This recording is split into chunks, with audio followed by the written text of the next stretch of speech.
Assalamualaikum warahmatullahi wabarakatuh. Kami dari Kepolisian Sektor Grung-Grung Polres PD menghimbau kepada warga masyarakat Injung, jadi untuk sementaranya apabila anda perlu baiknya tebiat ileh luar, karenanya untuk antisipasi daripada virus corona dan menyona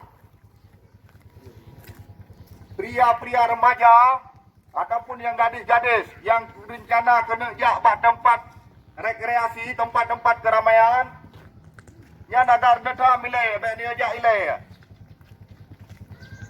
Dan apabila anda warga kitanya yang merokok di Medan ataupun di luar, apabila anda yang mau agar melapor pada pihak kepolisian ataupun Puskesmas Grung-Grung. Ya Jun.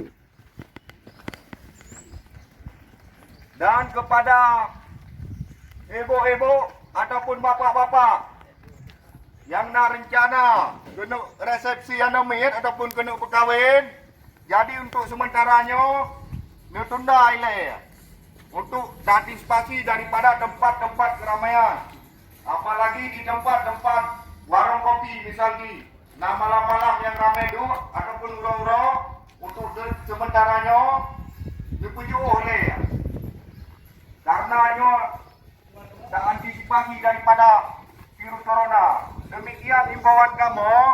Wassalamualaikum warahmatullahi wabarakatuh.